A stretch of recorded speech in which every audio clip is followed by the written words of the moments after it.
Bismillahirrahmanirrahim. Assalamu alaikum. Hello and welcome to our 29th lecture on Algebra. The course code is MTH376 and it's for Masters of Mathematics students from ComSats Institute of Information Technology Virtual Campus. Right, so it's our 29th lecture and as usual a brief recap of what we have done in the last lecture. In the last lecture, well, we did a few things, but the main thing was the Calais theorem. Last lecture में आपको idea है कि हमने काफ़ी सारी चीज़ें की थी. होमोमॉर्फिज्म के कुछ थ्योरम्स किए थे. फंडामेंटल थ्योरम होमोमॉर्फिज्म किया था, फर्स्ट होमोमॉर्फिज्म थ्योरम किया था और इसके अलावा भी कुछ चीज़ें हमने की थी. लेकिन जो मेन रिज़ल्ट था, जो हमारे लास्ट लेक्चर में फोकस था, वो था कैलेस थ्योरम. कैलेस थ्योरम क्या था? हमने अपनी ग्रुप थ्योरी जितनी भी हमने पढ़ी इस पूरे सेमेस्टर के दौरान, इस पूरे कोर्स के दौरान, उस सब को हमने एक स्टेटमेंट में कवर किया. वो स्टेटमेंट क्या थी? वो स्टेटमेंट कैलेस थ्योरम थी. ये बहुत इम्प्रेसिव थ्योरम है. ये थ्योरम क्या कहता है? एवरी ग्रुप इज आइसोमॉर्फिक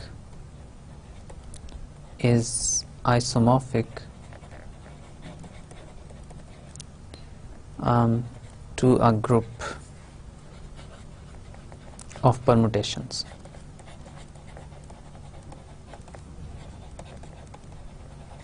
ठीक है, ये हमारा कैलेस थ्योरम. इसकी स्टेटमेंट लास्ट टाइम भी आपने देखी थी. हमने एक से ज़्यादा बार लास्ट टाइम इसको डिस्कस किया, लेकिन मैं थोड़ा सा फिर दोबारा इसके बारे में कुछ वर्ड्स कह देता हूँ कि जैसे मैंने कहा कि इससे ज़्यादा प्रिसाइज शायद स्टेटमेंट इसके बारे में नहीं दी जा सकती कि हमने इस पूरे सेमेस्टर में जितनी भी ग्रुप थ्योरी पढ़ी है, या जितनी भी ग्रुप थ्योरी हमारे पास एग्जिस्ट करती है, वो सारी की सारी ग्रुप थ्योरी इस एक स्टेटमेंट के अंदर आ जाती है.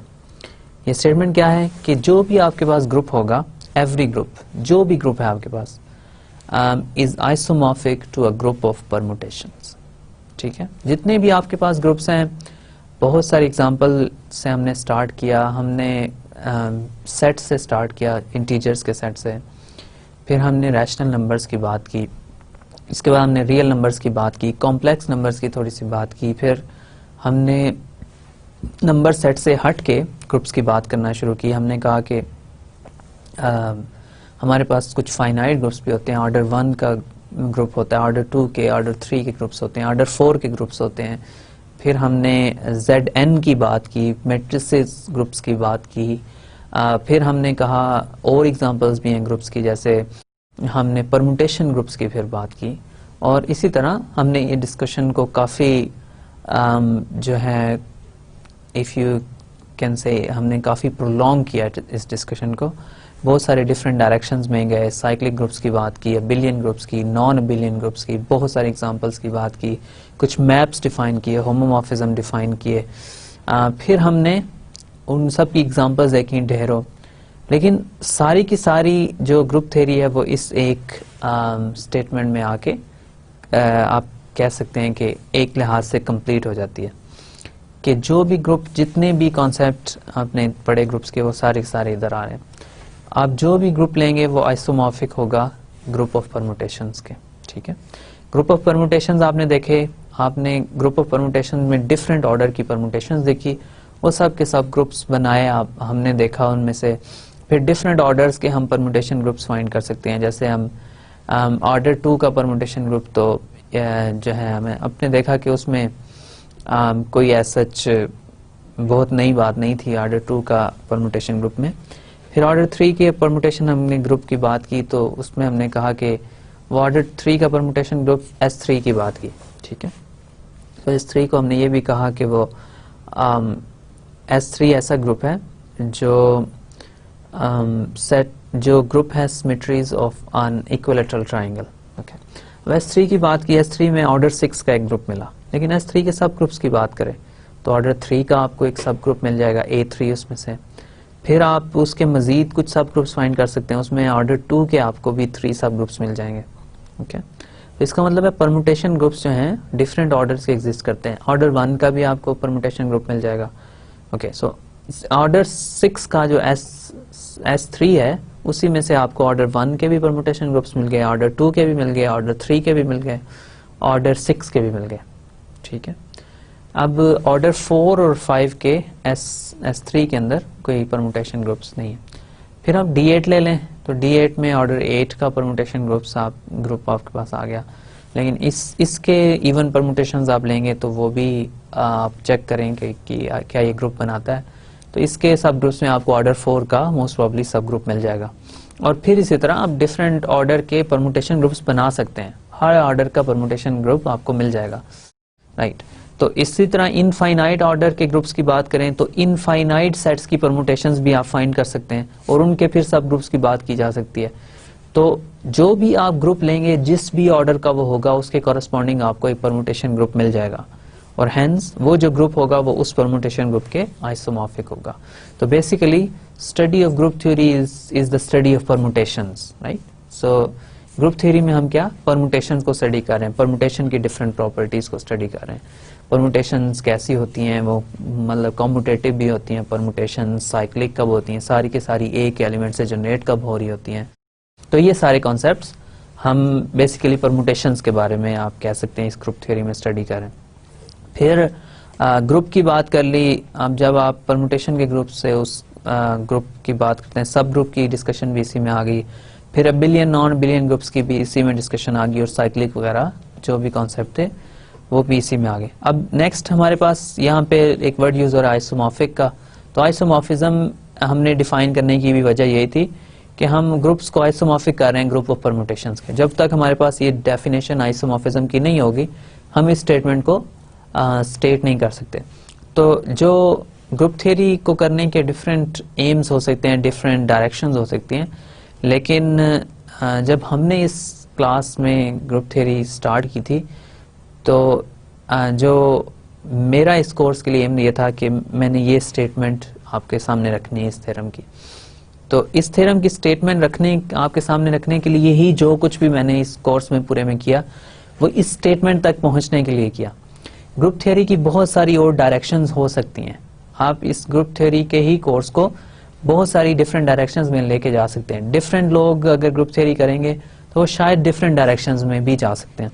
फॉर एग्जांपल बहुत सारे लोग ग्रुप थ्योरी में जब वो एक डायरेक्शन ये हो सकती है कि जब आप फाइनाइट ग्रुप्स की डिस्कशन स्टार्ट की आपने तो फाइनाइट ग्रुप की ही डिस्कशन को आप बहुत ज्यादा डेप्थ में कर सकते हैं और वो आपका ग्रुप थ्योरी का कोर्स होगा, राइट। सो सिर्फ आप फाइनाइट ग्रुप्स की डिस्कशन को आप आगे लेके चल सकते हैं और उसमें बहुत ज्यादा डेप्थ मौजूद है।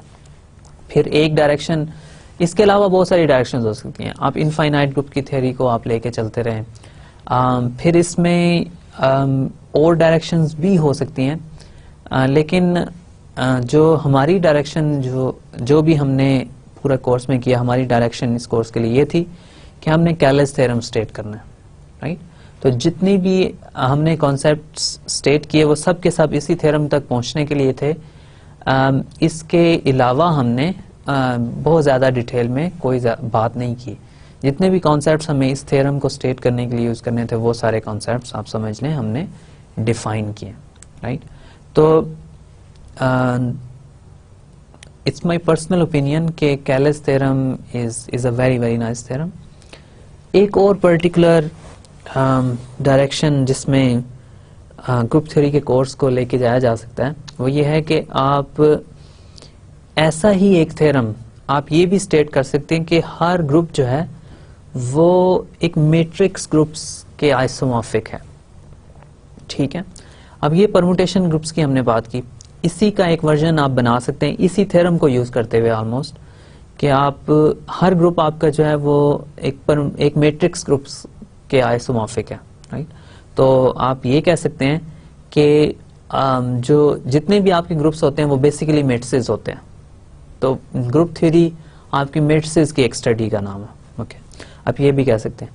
तो दोनों में से कोई एक आपने करना होता है, या आप परमुटेशंस को बहुत ज्यादा डिटेल में करें और उसके सारे कॉन्सेप्ट्स को डिस्कस करें और फिर आप कैलेस थ्योरम स्टेट करें, या फिर आप मैट्रिक्स ग्रुप्स को बहुत ज्यादा डिटेल में और डेप्थ में करें और फिर आप इन द एंड दूसरा जो भी मैंने थ्योरम कहा उसको स्टेट कर दें। तो ये मतलब डिफरेंट डायरेक्शंस हो सकती हैं ग्रुप थ्योरी में आगे जाने के लिए, ओके। तो हम अपनी ग्रुप थ्योरी की डिस्कशन को यहीं पे क्लोज करते हैं कि आपके पास जो भी ग्रुप है वो आइसोमॉर्फिक है ग्रुप ऑफ परम्यूटेशंस के, और परम्यूटेशन ग्रुप्स के अलावा आपके पास कोई और ग्रुप नहीं है। ओके, अब ग्रुप थ्योरी का कॉन्सेप्ट्स की हमने बात कर ली। ग्रुप थ्योरी से आगे अब आपने कोर्स आउटलाइन अपनी देख चुके हैं, अब हम नए एक कॉन्सेप्ट की तरफ जा रहे हैं। वो कॉन्सेप्ट है आपका रिंग्स का कॉन्सेप्ट। ओके, ये यहाँ पे जिन रिंग्स की बात हो रही है ये मैथमेटिक्स की रिंग्स हैं। ओके, सो ये कैसे होती हैं, कैसे डिफाइन करते हैं, ये सारी डिस्कशन हम थोड़ा सा आगे जाके अभी देखते हैं। पहले थोड़ी सी मोटिवेशन कि रिंग्स हमने क्यों डिफाइन करना चाह रहे हैं और इसका हमारे पास क्या मोटिवेशन क्या है। ओके, सो जब मैंने ग्रुप थ्योरी स्टार्ट की थी तो मैंने आपको मोटिवेशन ये दी थी कि हम ग्रुप थ्योरी यूँ इसलिए स्टडी करना चाह रहे हैं कि ग्रुप्स हमारे पास ऐसे सेट्स हैं जिनमें हम लीनियर इक्वेशंस को सॉल्व कर सकते हैं। ओके, सो मैंने आपको एग्जांपल दी थी, अगर आपके पास कोई इक्वेशन हो, let's say x plus 2 is equal to I don't know maybe 3, ठीक है, तो हमने कोई इस तरह की इक्वेशन को सॉल्व करना हो तो हम उसको कैसे सॉल्व करेंगे। हमारे पास कुछ फंडामेंटल प्रॉपर्टीज़ होनी चाहिए जिनको यूज़ करते हुए हम इस इक्वेशन को सॉल्व करेंगे। अगर हमारे पास वो फंडामेंटल प्रॉपर्टीज़ नहीं होंगी तो हम इस इक्वेशन को सॉल्व नहीं कर सकते हैं। ओके, तो इसी तरह फिर मैंने आपको कहा था कि कुछ इस तरह की इक्वेशन भी होती हैं, 2x इज इक्वल टू 1, तो इनको सॉल्व करना है। तो ये सारे सेट्स के अंदर इसका सोल्यूशन पॉसिबल नहीं है। फॉर एग्जांपल इस इक्वेशन को आप नेचुरल नंबर्स के अंदर सॉल्व नहीं कर सकते हैं, राइट। तो इस इक्वेशन को आप राइट, सो यहाँ पे आपको नेचुरल नंबर्स में इस इक्वेशन को सॉल्व नहीं कर सकते हैं क्योंकि आपके पास कुछ ऐसे नंबर्स की आपको ज़रूरत होगी जो आपने यूज़ करने हैं, लेकिन वो नेचुरल नंबर्स के सेट में नहीं है। तो इसी तरह यहाँ पे आप इस इक्वेशन को इंटीजर्स में सॉल्व नहीं कर सकते हैं, राइट। तो इस तरह डिफरेंट सेट्स में इक्वेशन का सोल्यूशन पॉसिबल होता है और डिफरेंट सेट्स में पॉसिबल नहीं होता है, राइट। सो यहाँ हमने बात की, फिर इसमें हमने बहुत डिटेल में इसकी बात की, तो हमने कुछ एग्जांपल्स भी सॉल्व की और काफ़ी इन डेप्थ एनालिसिस किया, राइट। अब हम इसी मोटिवेशन को लेके चलते हैं और देखते हैं कि हम रिंग्स की बारे में क्या बात कर रहे हैं और किस तरह की हम बात करने की कोशिश कर रहे हैं। ओके, अब हमारे पास लेट्स से कुछ इस तरह की इक्वेशंस हों, maybe x plus let's say let's say x square plus 2x plus 3 is equal to 0, ठीक है। अब इस तरह की इक्वेशंस आपके पास मौजूद हैं, अब आपने इसको सॉल्व करना है, राइट। सबसे पहले तो इस इक्वेशन को डिफाइंड होना चाहिए ना, अगर ये डिफाइंड ही नहीं है इक्वेशन तो सोल्यूशन कैसे पॉसिबल होगा। ओके, अब आपके पास इसमें एक वेरिएबल है x, राइट। इस इक्वेशन में एक वेरिएबल यूज हो रहा है x। अब आपने बेसिकली आप ये देख रहे हैं कि इसमें जो वेरिएबल x यूज हो रहा है ये किसी सेट में से आएगा ना, इस वेरिएबल की कुछ वैल्यूज होंगी वो किसी सेट में से आएंगी। फॉर एग्जांपल आप ये कह सकते हैं कि इस वेरिएबल की जो वैल्यूज है ना वो नेचुरल नंबर्स में से आ रही हैं, राइट। तो क्या इसको मैं नेचुरल नंबर्स में सॉल्व कर सकता हूँ। पहले आपको पता है कि इस इक्वेशन को कैसे सॉल्व करना है, ये क्वाड्रेटिक इक्वेशन है, इसको सोल्यूशन में आई एम श्योर कि आपको कोई प्रॉब्लम नहीं होगा। लेकिन सबसे पहले इस इक्वेशन को डिफाइंड होना चाहिए ना, अगर ये इक्वेशन डिफाइंड ही नहीं है तो फिर इसके सोल्यूशन की बात तो हम बाद में करेंगे, राइट। अब x की वैल्यूज जो है किसी पर्टिकुलर सेट में आ रही हैं, राइट। अब ये x स्क्वायर हमने डिफाइन किया, इसका मतलब है x टाइम्स x, ठीक है। फिर हम कह रहे हैं plus 2 times x and plus 3 is equal to 0, ठीक है। चलें इसका थोड़ा सा सिंप्लीफाइड वर्जन में लिखता हूं। मैं ये लिख सकता हूँ x times x plus x is equal to 0, ठीक है। अब इस इक्वेशन को मैंने लिखा है, इसमें x square plus x is equal to 0, ये इक्वेशन है ना, x times x is equal to x square, right. So x square plus x is equal to 0, ये इक्वेशन आपके पास क्या है, ये basically x square plus x is equal to 0, right. तो अब मेरे पास ये इक्वेशन आ गई, इसको मैंने डिफाइन करना है। तो इस इक्वेशन को डिफाइन करने के लिए कुछ चीज़ों की ज़रूरत है। सबसे पहले x और x जो है दो एलिमेंट्स है ना, x एक एलिमेंट है लेट्स से किसी सेट में से, तो x को मैं x से मल्टीप्लाई कर रहा हूँ, x को मैं x से मल्टीप्लाई कर रहा हूँ, राइट, एग्री। अब ये मल्टीप्लाई मैं कर रहा हूँ तो मल्टीप्लिकेशन अगर उस सेट में से डिफाइंड होगी, अगर मैं x को s में से ले रहा हूँ तो कोई s एक सेट है, उसके अंदर अगर मल्टीप्लिकेशन डिफाइंड ही नहीं होगी तो इस सेट में तो मैं इस इक्वेशन को नहीं लिख सकता। मल्टीप्लिकेशन एलिमेंट्स की होगी तो इस सेट में लिखूंगा ना x टाइम्स x। इसी तरह अब फिर x टाइम्स x भी लिखा है और इसमें प्लस x भी कर रहा हूं। इसका मतलब ये एक तो इस सेट में मल्टीप्लिकेशन होनी चाहिए और दूसरा इस सेट में एडिशन भी होनी चाहिए। ये दोनों में एंड है, दोनों चीजें होंगी तो ये इक्वेशन डिफाइंड होगी, अदरवाइज ये इक्वेशन इसकी तो सेंस ही नहीं बनेगी, राइट। अब ग्रुप तो ऐसे सेट्स होते हैं जिनके ऊपर एक बाइनरी ऑपरेशन होता है, या एडिशन होगा या मल्टीप्लिकेशन होगा या कोई और बाइनरी ऑपरेशन होगा, लेकिन होगा एक ही, ओके। लेकिन अब ये जो नई इक्वेशन मैंने लिखी है जो कि क्वाड्रेटिक इक्वेशन है, इसको डिफाइन करने के लिए मुझे एक नहीं दो बाइनरी ऑपरेशंस की जरूरत है, एक मल्टीप्लिकेशन का और एक एडिशन का इस केस में। इसका मतलब ये है कि सिर्फ ग्रुप्स अगर मेरे पास हों तो उसके अंदर मैं सारी इक्वेशन को मैं लिख भी नहीं सकता, तो सॉल्व करना तो बहुत दूर की बात है, एग्री। मतलब अब ये इक्वेशन एक लिखी हुई है ना, ये किसी सेट्स के अंदर से इसके अंदर एलिमेंट्स आ रहे हैं, अगर उस सेट के अंदर मैं मल्टीप्लिकेशन और एडिशन दोनों नहीं कर सकता तो मैं ये इक्वेशन सॉल्व नहीं कर सकता, मैं ये इक्वेशन लिख ही नहीं सकता, मैं सॉल्व इसको कैसे करूंगा, ओके। तो इसका मतलब ये है कि ये इस तरह की इक्वेशन को सॉल्व करने के लिए आपको एक नहीं दो बाइनरी ऑपरेशंस की जरूरत होती है, ओके। दो बाइनरी ऑपरेशंस की जरूरत है। तो अब ऐसा तो कोई सेट हमारे पास अभी तक मौजूद ही नहीं है जिसके ऊपर हमारे पास दो बाइनरी ऑपरेशंस हों। तो इसका मतलब है ये सेंस बनती है कि हम कुछ ऐसे सेट्स की बात करें जिनके ऊपर एक की बजाय दो बाइनरी ऑपरेशंस हों, और वो binary operations of course certain conditions को भी सेटिस्फाई करते हों। अगर वो सर्टेन कंडीशंस को सेटिस्फाई नहीं करते होंगे तो फिर सॉल्यूशंस की तरफ जब हम बढ़ेंगे इन इक्वेशंस का तो फिर हमारे लिए प्रॉब्लम होगी, ओके। तो अभी हम सॉल्यूशंस की बात नहीं करते इक्वेशंस के, वो हमारे पास एक सेपरेट डिस्कशन है कि इन इक्वेशंस का सॉल्यूशन किन सेट्स में एग्जिस्ट करेगा किन में नहीं करेगा। लेकिन जस्ट हम इसी पॉइंट के ऊपर रहते हैं कि जब भी हमें ऐसी इक्वेशंस को लिखने की जरूरत है जिसमें एडिशन भी आ रही है मल्टीप्लिकेशंस भी आ रही है, तो ऐसी इक्वेशंस की सेंस बनाने के लिए हमारे पास जो बाइनरी ऑपरेशन है वो बाइनरी ऑपरेशंस एक से ज्यादा होने चाहिए, दो बाइनरी ऑपरेशंस होने चाहिए। अब जितनी भी आपने यूजुअली इक्वेशंस देखी हैं सिवाय लीनियर इक्वेशंस के जिनमें एक वेरिएबल होता है और वो आपस में मल्टीप्लाई भी नहीं होता, इसके अलावा जितनी भी आप इक्वेशंस देखेंगे उन सब में मल्टीप्लिकेशन और एडिशन दोनों एक साथ परफॉर्म हो रही होती हैं, राइट। जितनी भी इक्वेशंस हैं सिवाय linear equations in one variable, उनके अलावा जितनी भी आप इक्वेशंस लेंगे उन सब में मल्टीप्लिकेशन और एडिशन एक साथ परफॉर्म हो रही होती है। इसका मतलब है एक बाइनरी ऑपरेशन इनफ नहीं है, एक से ज्यादा बाइनरी ऑपरेशन की बात करनी पड़ेगी, तब हमारे पास इन सब बाकी इक्वेशंस की सेंस बनेगी। सिर्फ लीनियर इक्वेशंस तो हम सॉल्व कर लेंगे और वो भी जस्ट वन वेरिएबल में, लेकिन जब मतलब इससे आगे डिस्कशन लेके चलेंगे और एक से ज्यादा वेरिएबल्स आएंगे और वो आपस में मल्टीप्लाई इंटरेक्शन कर रहे होंगे तो फिर इसका मतलब हमारे लिए प्रॉब्लम होगी। तो हम जब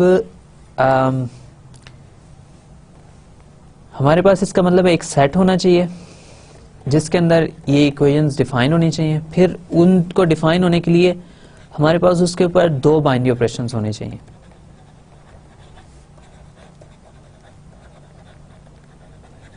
दो बाइनरी ऑपरेशंस होने चाहिए, कौन से? एक को चले हम कह देते हैं एडिशन और दूसरे को हम कह देते हैं मल्टीप्लिकेशन,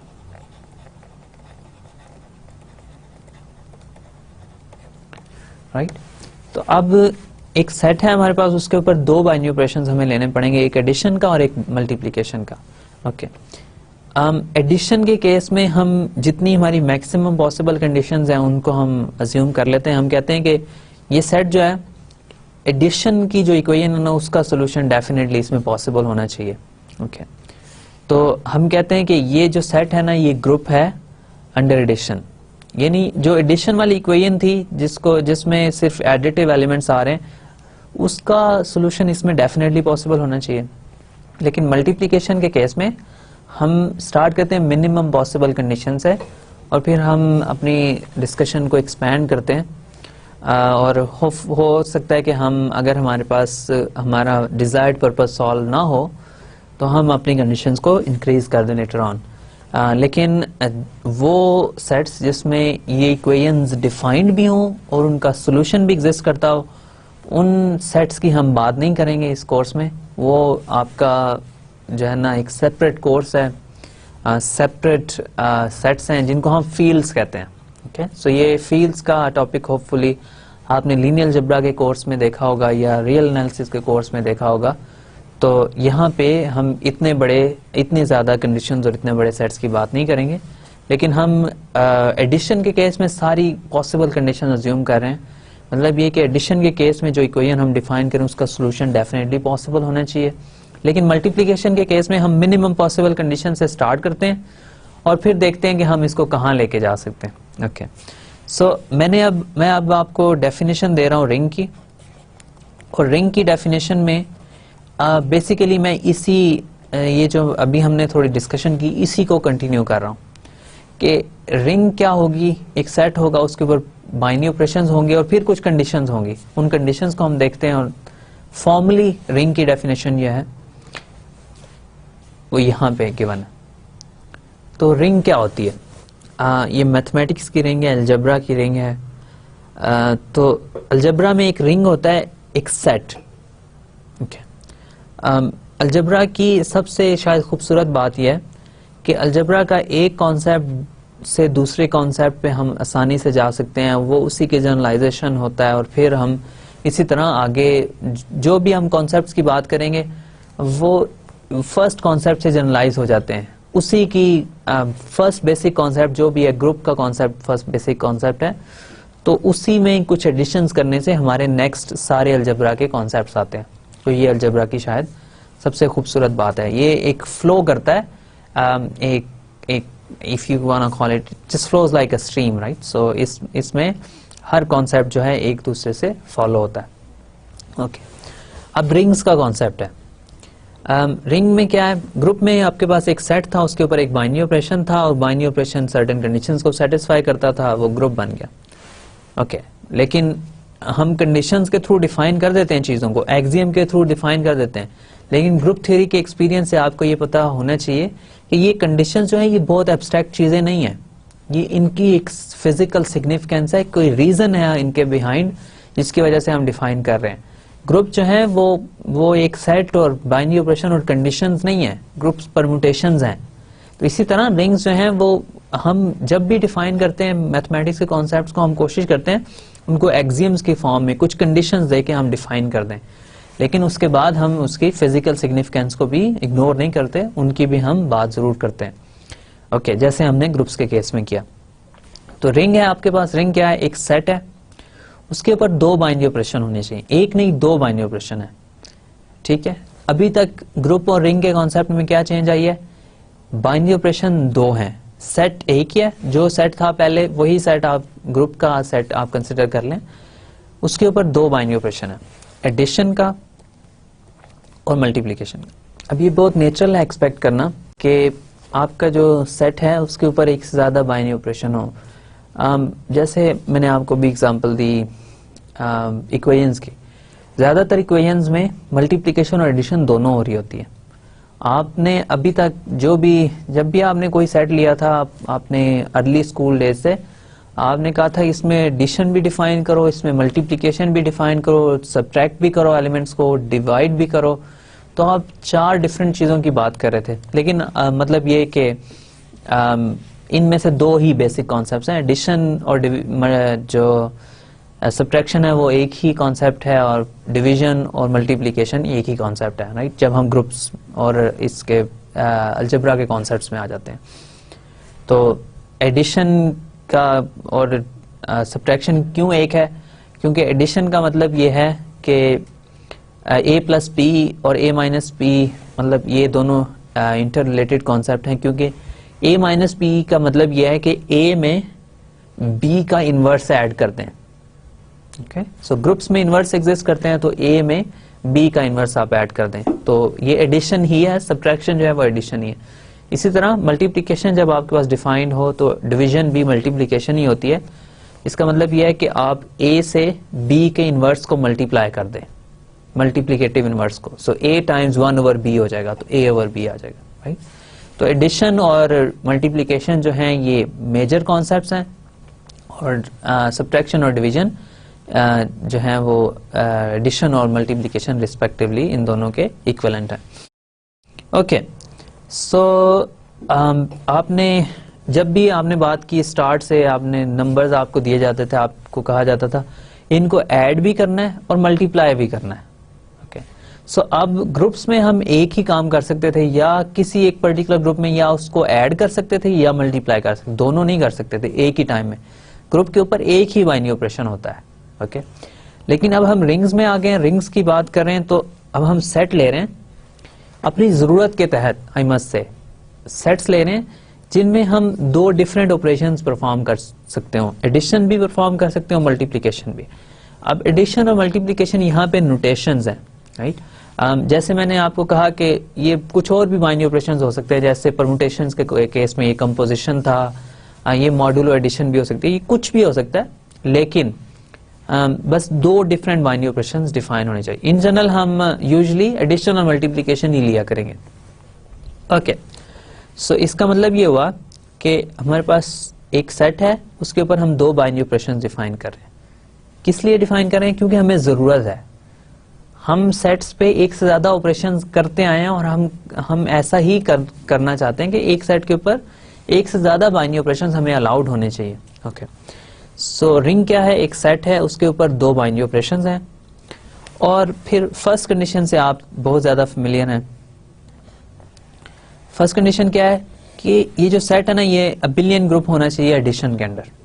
ओके, सो अबिलियन ग्रुप होना चाहिए, मतलब कॉम्यूटेटिव ग्रुप होना चाहिए एडिशन के अंदर। तो R जो है उसके ऊपर बाइनरी ऑपरेशन है, और ये ग्रुप है, और ये अबिलियन ग्रुप है, सिर्फ ग्रुप नहीं है, अबिलियन ग्रुप है, मतलब अबिलियन की property a plus B is equal to B plus A B इसमें होल्ड करनी चाहिए।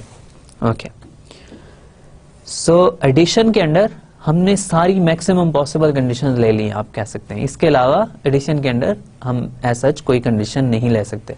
तो एडिशन के अंदर हमने बेसिकली हम ये कह रहे हैं कि जो इक्वेशंस हैं उन सब का जो अंडर एडिशन इक्वेशंस आए उनका सोल्यूशन एग्जिस्ट करना चाहिए इसके अंदर। ओके, फिर हम कह रहे हैं कि R जो है उसके ऊपर मल्टीप्लिकेशन की दो कंडीशंस हम सिर्फ ले रहे हैं, सिर्फ दो कंडीशन। एक ये कि वो क्लोज होना चाहिए अंडर मल्टीप्लिकेशन, ये आपकी बेसिकली बाइनरी ऑपरेशन की ही एक प्रॉपर्टी है। तो जब डॉट उसके ऊपर बाइनरी ऑपरेशन है, मल्टीप्लिकेशन उसके ऊपर बाइनरी ऑपरेशन है, तो सिर्फ हम एक कंडीशन फिर ले रहे हैं, सिर्फ एक कंडीशन ले रहे हैं। वो कंडीशन क्या है कि उसके एलिमेंट्स एसोसिएटिव होने चाहिए। बस सेट्स के जो एलिमेंट्स हैं उसके ऊपर मल्टीप्लिकेशन डिफाइंड हो, हम मल्टीप्लिकेशन कर सकते हैं, और मल्टीप्लिकेशन एसोसिएटिव हो। इसके अलावा हम कोई और इसमें कंडीशन अलाउ नहीं कर रहे। तो हम आप यूं कह सकते हैं कि मल्टीप्लिकेशन के केस में हम मिनिमम पॉसिबल कंडीशंस ले रहे हैं, एडिशन के केस में हम मैक्सिमम पॉसिबल कंडीशंस ले रहे हैं। ओके, तो रिंग क्या होती है? रिंग एक सेट है, उसके ऊपर दो बाइनरी ऑपरेशंस हैं, एडिशन और मल्टीप्लिकेशन, और अंडर एडिशन वो एक अबिलियन ग्रुप होना चाहिए। अंडर मल्टीप्लिकेशन उसको उसके एलिमेंट्स एसोसिएटिव होने चाहिए। डॉट उसके ऊपर बाइनरी ऑपरेशन है, तो वो सेट क्लोज होगा। बाइनरी ऑपरेशन आपको ये एक प्रॉपर्टी देता है कि जब भी उसके ऊपर दो एलिमेंट्स को मल्टीप्लाई करेंगे तो रिजल्ट भी उसी सेट में आएगा, अगर वो बाइनरी ऑपरेशन है तो। ओके, अब आपके पास दो डिफरेंट ऑपरेशंस हैं। ओके, एडिशन भी है, मल्टीप्लिकेशन भी है। अब इन दो ऑपरेशंस का आपस में इंटरेक्शन भी आपने बताना है कि अगर एडिशन और मल्टीप्लिकेशन एक साथ करेंगे तो वो कैसे होगी, पहले एडिशन करेंगे या पहले मल्टीप्लिकेशन करेंगे, पहले मल्टीप्लिकेशन करेंगे या एडिशन करेंगे, तो ये भी आपको बताना पड़ेगा। ओके, सो इन ऑपरेशंस को हम डिस्ट्रीब्यूटिव लॉज कहते हैं, आपको पता है, वो आप ये भी आप पहले देख चुके हैं। तो बेसिकली हम रिंग से कॉन्सेप्ट में कुछ नई बात नहीं कर रहे, हम ऑलरेडी जो हमारे नोन कॉन्सेप्ट्स हैं जो हम एक्सपेक्ट करते हैं सेट्स में, हो सकता है आप में से कुछ जब हम ग्रुप्स पढ़ रहे हो तो हम क्वेश्चन खुद से कर रहे हो कि ये ग्रुप है, इसमें या तो एलिमेंट्स को ऐड कर सकते हैं या मल्टीप्लाई कर सकते हैं। मतलब ये तो कुछ थोड़ी सी अननेचुरल सी बात कर रहे हैं कि हम दोनों ऑपरेशन एक सेट में एक साथ क्यों नहीं कर रहे, हम क्यों नहीं कर सकते। तो हम कर सकते हैं जब हम हमारे नेक्स्ट अलजेब्रा का कॉन्सेप्ट जिसको हम रिंग्स कहते हैं उसमें आ जाए। तो इसके ऊपर फिर थर्ड कंडीशन ये है कि डिस्ट्रीब्यूटिव लॉज जो है वो भी होल्ड करने चाहिए। इनको हम, आपको पता है कि डिस्ट्रीब्यूटिव लॉज कहते हैं। डिस्ट्रीब्यूटिव लॉज क्या है, ये आपको इंटरेक्शन बताते हैं दो डिफरेंट बाइनरी ऑपरेशंस के दरमियान। अगर आप पहले दो एलिमेंट्स को ऐड करें, उनको मल्टीप्लाई करें, पहले ऐड करें फिर मल्टीप्लाई करें, ये सेम है, पहले मल्टीप्लाई कर लें फिर ऐड कर लें, ठीक है। बी प्लस सी पहले कर लें, उसको ए से मल्टीप्लाई करें, या ए को पहले बी से मल्टीप्लाई कर रहे हैं या और ए को सी से मल्टीप्लाई कर लें फिर ऐड कर लें, दोनों एक ही चीजें हैं। और इसी तरह ये दूसरे साइड में लेफ्ट और राइट दोनों डिस्ट्रीब्यूटिव लॉज होल्ड करते हैं। लेफ्ट से मल्टीप्लाई कर लें या राइट से मल्टीप्लाई कर लें, इसमें फर्क नहीं पड़ेगा। ओके, तो आपके पास ये दोनों डिस्ट्रीब्यूटिव लॉज भी होल्ड करते हैं। मतलब एक सेट है, उसके ऊपर दो बाइनरी ऑपरेशंस हैं, एडिशन और मल्टीप्लिकेशन का। अंडर एडिशन ये एक अबिलियन ग्रुप है, अंडर मल्टीप्लिकेशन ये क्लोज होना चाहिए, मतलब मल्टीप्लिकेशन इसके ऊपर बाइनरी ऑपरेशन हो और इसके साथ साथ इसका जो एलिमेंट्स हैं वो एसोसिएटिव होने चाहिए अंडर मल्टीप्लिकेशन। और फिर लास्ट कंडीशन ये है कि इसके ऊपर डिस्ट्रीब्यूटिव लॉज जो हैं वो होल्ड करने चाहिए। अगर ये कंडीशंस ट्रू होंगी किसी सेट के ऊपर तो वो एक रिंग बनेगा, कि उसको हम रिंग कहेंगे। रिंग हमने इसको नाम दे दिया, तो इस तरह के जितने भी सेट्स आएंगे वो उन सबको हम एक ही नाम के अंडर, एक ही अम्ब्रेला के अंदर स्टडी करेंगे, ठीक है। तो जब भी हम रिंग की बात कर रहे होंगे तो बहुत सारे डिफरेंट सेट्स की बात कर रहे होंगे, तो एक रिजल्ट जो रिंग के लिए ट्रू है वो बेसिकली सारे के सारे डिफरेंट जो भी अभी हम सेट्स देखें उनके लिए ट्रू है। ओके, सो यहाँ पे रिंग्स का कॉन्सेप्ट को हम मैं बार बार इसी चीज को रिपीट करता जा रहा हूँ, एम्फेसाइज कर रहा हूँ कि रिंग क्या है, एक सेट है, उसके ऊपर दो बाइनरी ऑपरेशंस हैं, उसका एडिशन और मल्टीप्लिकेशन का। अंडर एडिशन वो एक अबिलियन ग्रुप है, अंडर मल्टीप्लिकेशन उसके अंदर डिस्ट्रीब्यूटिव लॉ होल्ड करना चाहिए।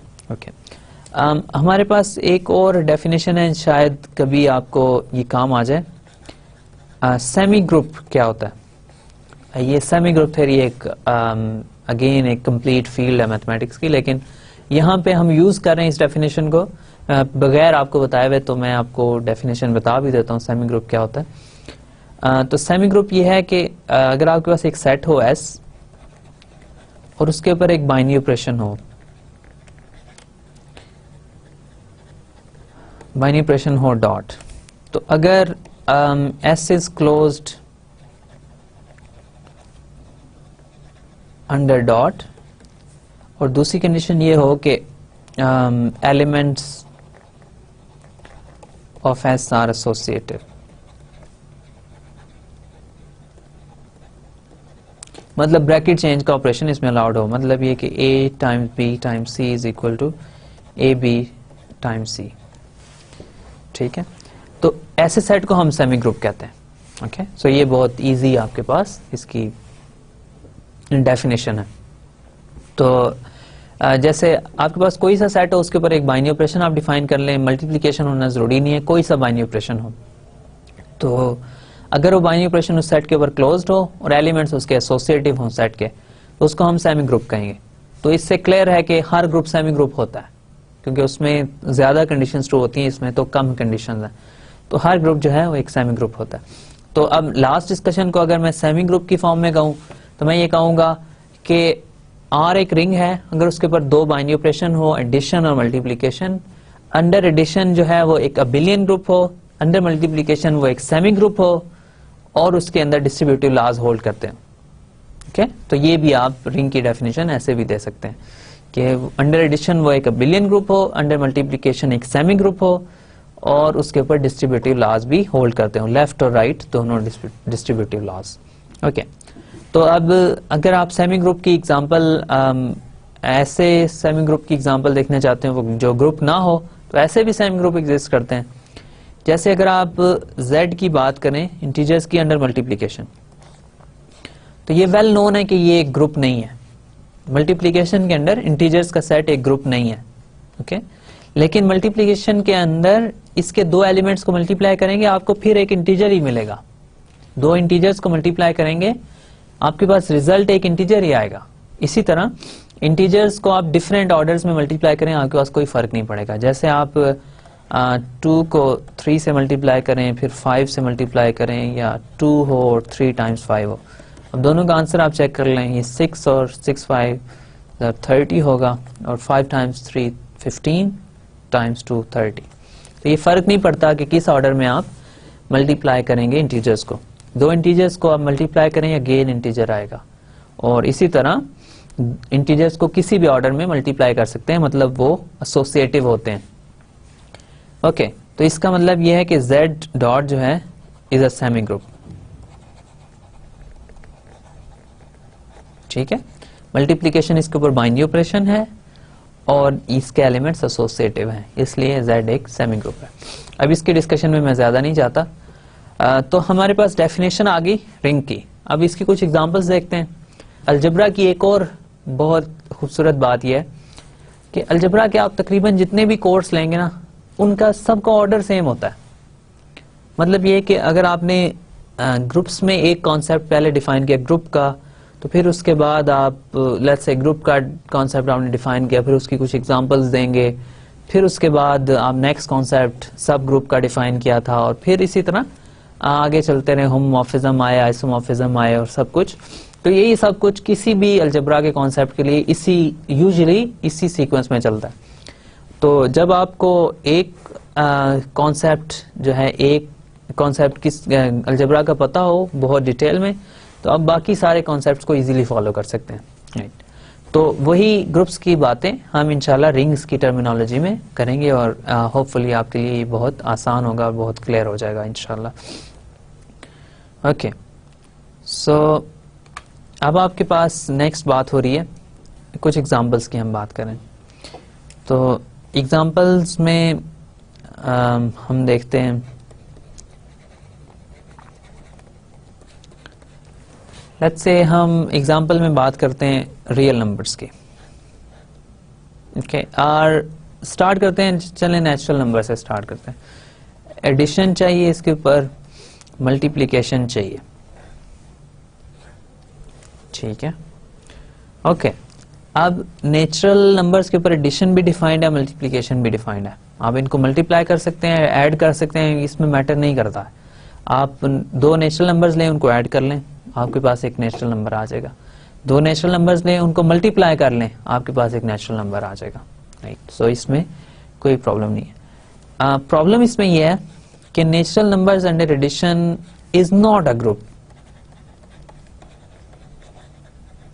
ठीक है, ये ग्रुप ही नहीं होता है। नेचुरल नंबर्स अंडर एडिशन ये आपके पास ग्रुप नहीं बनाता है। ओके, सो इसके रिंग बनाने के तो फिर कोई चांस नहीं है। अंडर एडिशन ये बिलियन ग्रुप होगा तो हम रिंग की बात करेंगे, ये अंडर एडिशन ग्रुप नहीं है। But natural numbers under multiplication is a semi group. Okay, so ये एक सेमी ग्रुप है। आप दो नेचुरल नंबर्स को आपस में मल्टीप्लाई करें तो आपको एक नेचुरल नंबर मिलेगा। इसी के साथ साथ जब आपके पास नेचुरल नंबर्स को आप किसी भी ऑर्डर में मल्टीप्लाई कर सकते हैं, राइट, सो आपके पास रिजल्ट सेम आएगा। इसका मतलब ये है कि natural numbers under multiplication semi group है, लेकिन ये आपके पास अंडर एडिशन ग्रुप नहीं है, और हेंस नेचुरल नंबर्स रिंग नहीं बनाते हैं। Okay, natural numbers plus dot is not a ring. ठीक है, ये आपके पास पहली एग्जांपल है जिसमें ये रिंग नहीं बनाते। जो ग्रुप्स नहीं है वो रिंग्स नहीं होंगे, जो अंडर एडिशन ग्रुप नहीं है वो रिंग नहीं बन सकते, क्योंकि वो पहले उसको बिलियन ग्रुप होना होगा अंडर एडिशन, फिर उसके बाद आप रिंग की बात कर सकते हैं। ओके, फिर हम होल नंबर्स की अगर आप बात करें तो होल नंबर्स में अंडर एडिशन वो ग्रुप नहीं बनाएंगे तो वो रिंग भी नहीं बनाएंगे। ओके, फिर हम नेक्स्ट एग्जांपल की बात करते हैं, वेल नोन एग्जांपल पे हम आ जाते हैं। इंटीजर्स का सेट है हमारे पास, इंटीजर्स का सेट हम ले रहे हैं और एडिशन का बाइनरी ऑपरेशन इसके ऊपर एक है और दूसरा मल्टीप्लिकेशन का। ठीक है, अब आपको ये पता है कि एडिशन के अंडर z जो है ये एक अबिलियन ग्रुप बनाता है।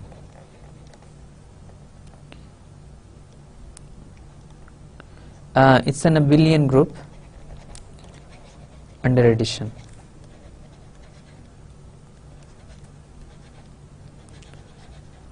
ठीक है, और सेकंड में हम ये देख रहे हैं कि अंडर मल्टीप्लिकेशन की जब बात करें तो अभी कुछ देर पहले हमने चेक किया कि z अंडर मल्टीप्लिकेशन जो है is a semi group.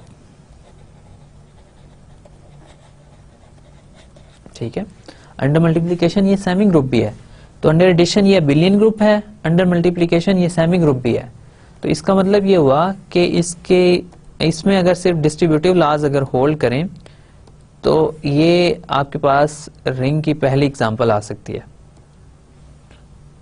Right, सो अगर z के अंदर डिस्ट्रीब्यूटिव लॉज भी होल्ड करें तो ये आपके पास रिंग्स की पहली एग्जांपल होगी। और आपको ये पता है कि left slash right distributive laws hold in z। Integers में डिस्ट्रीब्यूटिव लॉज होल्ड करते हैं, ये हमें पता है।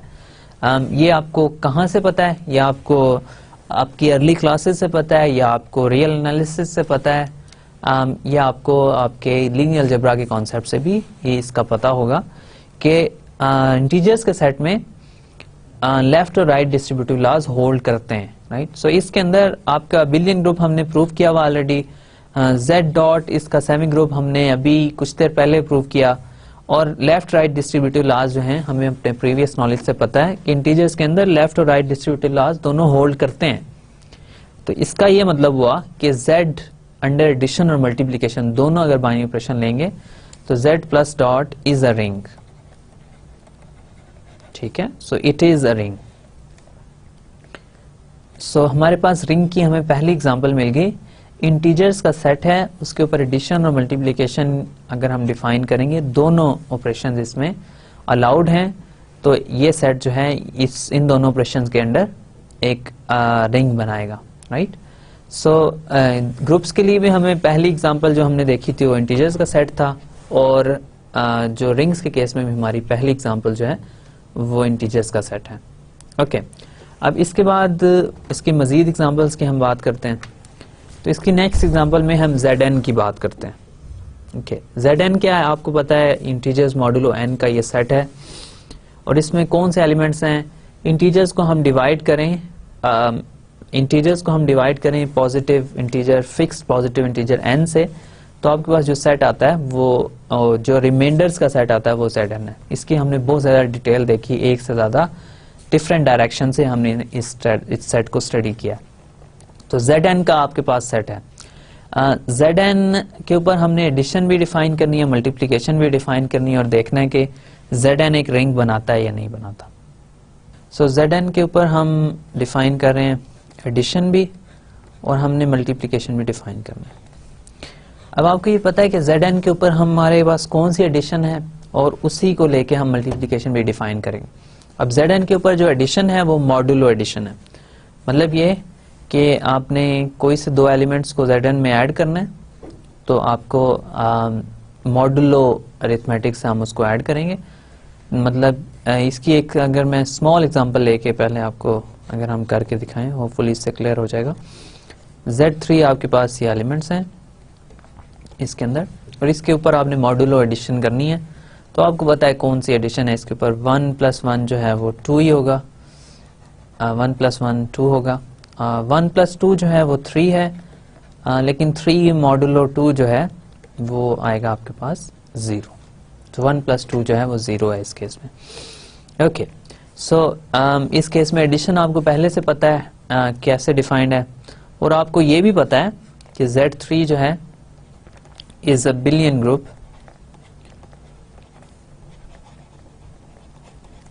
Under addition.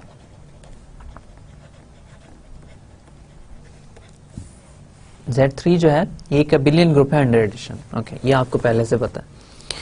अब हमने ये देखना है कि Z3 under multiplication semi group बनाता है या नहीं। ओके, इसके ऊपर मल्टीप्लिकेशन पहले तो डिफाइन करनी पड़ेगी।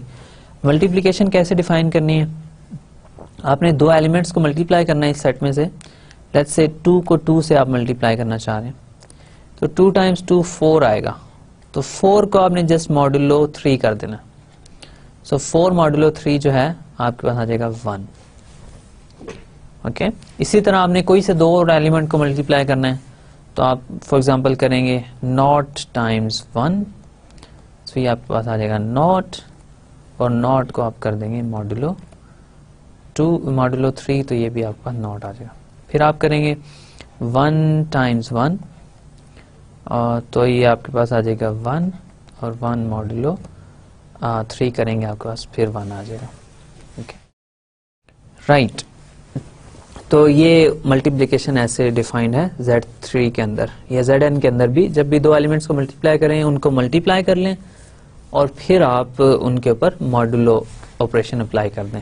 Right, so 2 × 2 in Z3 is 1, और फिर इसी तरह 1 × 1 इज 1, 0 × 1 इज 0, और 1 × 2 जो है 1 × 2 जो हो जाएगा वो 2 हो जाएगा इन Z3।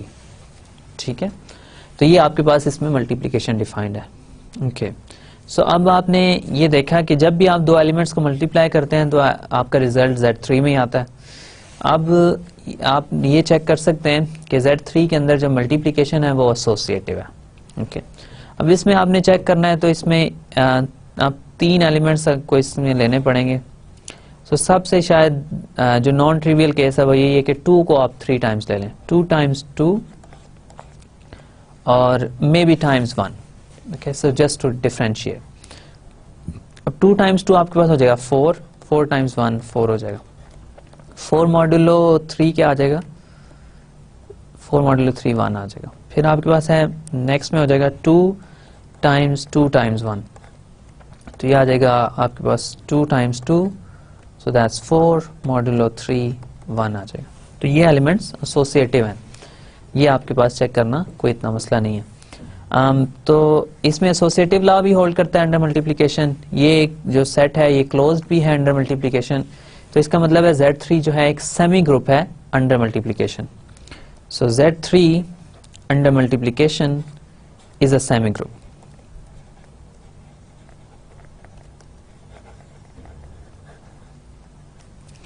Okay, so Z3 under multiplication is a semi group, और Z3 under addition is an abelian group.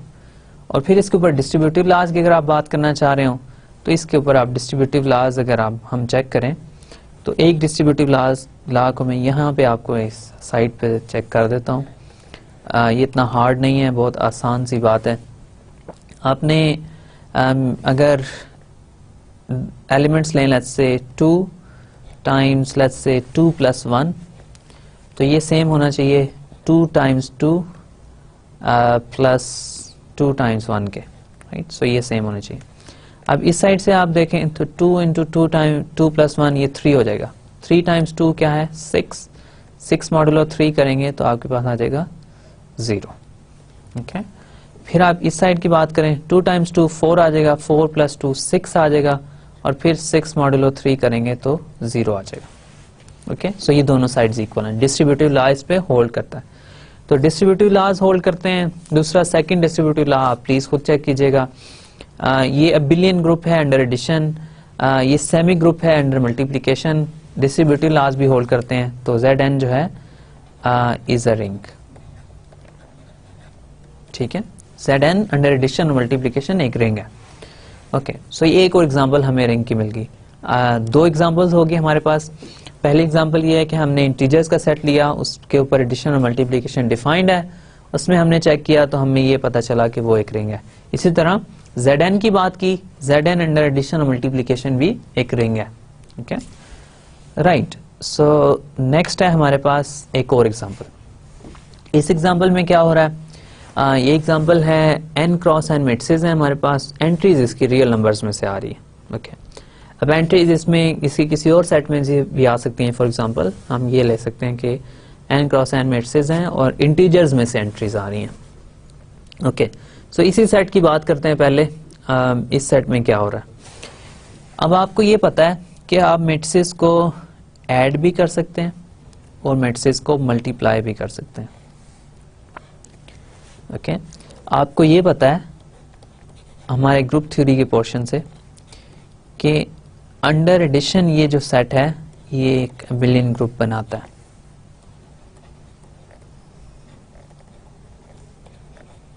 ठीक है, ये एक अबिलियन ग्रुप है। ओके फिर n cross n matrices under multiplication, ये हमने चेक किया था, ये आपने देखा था ये ग्रुप तो नहीं बनाता है। ओके ये ग्रुप नहीं बनाता है, लेकिन इसमें आप ये चेक कर सकते हैं कि जब दो मैट्रिसेस को आपस में मल्टीप्लाई करें तो आपके पास एक और मैट्रिक्स आएगा। n क्रॉस n मैट्रिसेस के दो मैट्रिसेस को आपस में मल्टीप्लाई करेंगे, लीनियर अलजेब्रा से भी आपको इस बात का बहुत बखूबी अंदाजा होगा कि दो n क्रॉस n मैट्रिसेस को आपस में मल्टीप्लाई करें, आपके पास रिजल्ट एक n क्रॉस n मैट्रिक्स आएगा। ओके सो ये सेट क्लोज है अंडर मल्टीप्लिकेशन, और मैट्रिक्स मल्टीप्लिकेशन एसोसिएटिव होती है। इन जनरल आपको ये पता है कि a times b times c is equal to a times b times c। तो ये आपके पास एसोसिएटिव लॉ इस पे होल्ड करता है। आप दो मैट्रिसेस को आपस में मल्टीप्लाई करें तो आपके पास फिर एक n क्रॉस n मैट्रिक्स आ जाएगा मल्टीप्लाई करने के बाद। तो इसका मतलब है ये जो सेट है this is a semi group. ठीक है, ये सेट एक सेमी ग्रुप है। Okay very good. So under addition ये एक अबिलियन ग्रुप है, अंडर मल्टीप्लिकेशन एक सेमी ग्रुप है। तो ये हमें दो चीजें चाहिए थी, जो सेट है हमारे पास वो अबिलियन ग्रुप होना चाहिए अंडर एडिशन, और अंडर मल्टीप्लिकेशन आपके पास एक सेमी ग्रुप होना चाहिए। फिर इसके ऊपर डिस्ट्रीब्यूटिव लॉज भी होल्ड करने चाहिए। आपने ये देखा था कि जब आप लीनियर अलजेब्रा कर रहे थे तो आपके पास मैट्रिक्स के ऊपर डिस्ट्रीब्यूटिव लॉज होल्ड करते हैं। तो ये आपको फिर वेल नोन फैक्ट में यूज करूंगा, a into b plus c is same as a b plus a c. ठीक है, और इसी तरह आपको ये भी पता है कि a plus B into C is same as A C plus B C. Okay तो इसके ऊपर लेफ्ट डिस्ट्रीब्यूटिव लॉ भी होल्ड करता है, राइट डिस्ट्रीब्यूटिव लॉ भी होल्ड करता है। तो जो n क्रॉस n मैट्रिसेस का सेट है वो अबिलियन ग्रुप है अंडर एडिशन, ये एक सेमी ग्रुप है अंडर मल्टीप्लिकेशन, और फिर इसके ऊपर डिस्ट्रीब्यूटिव लॉज भी होल्ड करते हैं। ओके सो ये आपका ये एसोसिएटिव लॉ है, एसोसिएटिव लॉ है आपके पास for matrix multiplication of course. तो ये एक रिंग है। ठीक है, तो अब आपके पास तीन एग्जांपल्स होंगी रिंग्स की, एडिशन के अंडर और मल्टीप्लिकेशन के अंडर इंटीजर्स का सेट, फिर Zn एक रिंग है, और n cross n matrices n cross n matrices का जो सेट है वो भी आपके पास एक रिंग है। अब इसमें अगर m क्रॉस n मैट्रिसेस अगर आप लेंगे तो वो फिर उसमें आपको पता है क्या यूजुअल प्रॉब्लम्स आएंगी। आपके पास एडिशन में कोई प्रॉब्लम नहीं होगी, वो अबिलियन ग्रुप बन जाएगा। लेकिन जब आप मल्टीप्लिकेशन करेंगे तो फिर मैट्रिक्स की मल्टीप्लिकेशन हमेशा पॉसिबल नहीं होती है। वो कोई कंडीशन अगर आप अप्लाई करेंगे मैट्रिक्स के साइज के ऊपर तो तभी मैट्रिक्स की मल्टीप्लिकेशन पॉसिबल होगी। तो फिर उसमें आपको देखना पड़ेगा। तो m क्रॉस n मैट्रिसेस अगर आप लेंगे, number of rose number of columns के इक्वल नहीं होंगे तो फिर मल्टीप्लिकेशन में आपके पास प्रॉब्लम्स होंगी। ओके तो उसके रिंग होने के बारे में मैंने ऑलमोस्ट आंसर कर दिया, लेकिन आप इसको देखिएगा कि m क्रॉस n मैट्रिसेस का जो सेट है रियल नंबर से एंट्रीज आ रही हैं फॉर एग्जांपल, तो क्या वो एक रिंग बन सकता है या नहीं। ओके सो कुछ एग्जांपल्स हमने देख ली रिंग्स की। अब आज के लिए हम इस डिस्कशन को यहीं पे समेटते हैं। हम मैं आपके लिए कुछ दोबारा इनको रिपीट कर देता हूँ जो चीज़ें हमने आज के लेक्चर में की हैं, और फिर इंशाल्लाह इसी रिंग्स के कॉन्सेप्ट को हम नेक्स्ट लेक्चर में लेके आगे चलेंगे। कुछ मज़ीद एग्जांपल्स देखेंगे, कुछ मज़ीद कॉन्सेप्ट्स जो रिंग्स के से रिलेटेड हैं उनकी बात करेंगे इंशाल्लाह। सो आज के लेक्चर में हमने क्या किया, सबसे पहले हमने फिर वही ग्रुप थ्योरी की डिस्कशन का लास्ट पार्ट फिर से रिपीट किया थोड़ी देर के लिए, और ग्रुप थ्योरी की डिफरेंट डायरेक्शंस की बात की। कैलस थ्योरम हमने दोबारा देखा कि हर ग्रुप जो है वो आइसोमॉर्फिक है ग्रुप ऑफ परम्यूटेशंस के। ओके राइट, फिर उसके बाद हमने एक नए कॉन्सेप्ट की बात की जिसको हमने रिंग कहा। अब रिंग क्या है, कुछ मोटिवेशन की बात की आपके लिए मैंने कि एक सारी इक्वेशंस जो हैं वो सिर्फ एडिशन या मल्टीप्लिकेशन की फॉर्म में नहीं होती, उनका मिक्सचर भी हो सकता है, तो एक से ज़्यादा बाइनरी ऑपरेशन एक सेट में हमें रिक्वायर्ड हो सकते हैं। तो फिर हमने कहा रिंग एक ऐसा सेट है जिसके ऊपर दो ऑपरेशन हैं, एक एडिशन का एक मल्टीप्लिकेशन का, या इसके अलावा कोई दो बाइनरी ऑपरेशंस। यहाँ पे हम इसको कह रहे हैं कि एक सेट S है जिसके ऊपर, या R है जिसके ऊपर दो बाइनरी ऑपरेशंस हैं, एक एडिशन का एक मल्टीप्लिकेशन का। वो सेट अंडर एडिशन जो है वो एक अबिलियन ग्रुप बनाता है, अंडर मल्टीप्लिकेशन एक सेमी ग्रुप बनाता है, और उसके ऊपर डिस्ट्रीब्यूटिव लॉज होल्ड करते हो तो हम उस सेट को एक रिंग कहेंगे। ओके, सेमी ग्रुप कैसे डिफाइन किया था, एक सेट एक सेमी ग्रुप होगा अगर उसके ऊपर एक बाइनरी ऑपरेशन हो आपके पास कोई सा, और उस बाइनरी ऑपरेशन के अंडर वो सेट क्लोज हो और फिर उसके एलिमेंट्स एसोसिएटिव हों तो उसको हम सेमी ग्रुप कहेंगे। ओके, सो रिंग क्या है, रिंग एक सेट है, उसके ऊपर दो बाइनरी ऑपरेशंस हैं, एडिशन और मल्टीप्लिकेशन का, और वो सेट अंडर एडिशन एक अबिलियन ग्रुप है, अंडर मल्टीप्लिकेशन एक सेमी ग्रुप है, और फिर उसके ऊपर डिस्ट्रीब्यूटिव लॉज होल्ड करते हैं तो हम उसको एक रिंग कहेंगे। फिर हमने कुछ एग्जांपल्स भी इसकी देखी, जैसे रिंग की एग्जांपल्स में हमने देखा कि इंटीजर्स का जो सेट है उसके ऊपर एडिशन और मल्टीप्लिकेशन अगर हम डिफाइन करें तो वो आपके पास एक रिंग बनाएगा। फिर हमने एक एग्जांपल देखी Zn की, Zn के ऊपर एडिशन डिफाइन की, मल्टीप्लिकेशन डिफाइन की, हमने कहा Zn भी एक रिंग है। और फिर फाइनली हमने एक एग्जांपल देखी n क्रॉस n मैट्रिसेस का सेट हमने लिया, एंट्रीज रियल नंबर्स में से आ रही थी, उसके ऊपर एडिशन भी हम ऐड भी कर सकते हैं, मैट्रिसेस को मल्टीप्लाई भी कर सकते हैं। फिर हमने ये शो किया कि n क्रॉस n मैट्रिसेस जो हैं वो भी एक रिंग बनाते हैं। इससे पहले हमने दो एग्जांपल्स ऐसे सेट्स की भी देखी थी जो रिंग्स नहीं बनाते हैं, तो उसमें कौन सी एग्जांपल्स थी, आप नेचुरल नंबर्स का सेट ले लें वो एक रिंग नहीं बनाएगा क्योंकि वो एक अबिलियन ग्रुप नहीं है अंडर एडिशन। और इसी तरह आप होल नंबर्स का सेट ले लें वो भी आपके पास एक रिंग नहीं बनाएगा क्योंकि वो अंडर एडिशन अबिलियन ग्रुप ही नहीं है। ओके, तो अब हम इसी के साथ आज की डिस्कशन को क्लोज करते हैं। नेक्स्ट टाइम इंशाल्लाह हम रिंग के ही कॉन्सेप्ट को आगे लेके चलेंगे, कुछ मजीद एग्जांपल्स करेंगे और कुछ रिलेटेड कॉन्सेप्ट्स हैं जो रिंग्स के लिए हम बिल्ड करेंगे। रिंग्स की थ्योरी को हम इंशाल्लाह मजीद डिटेल में स्टडी करेंगे। Thank you very much for your time. I hope कि ये नया कॉन्सेप्ट भी आपके लिए इतना मुश्किल नहीं होगा। सो thanks again, or thank you for your time and patience, and hopefully I'll see you again in the next lecture. Thank you very much.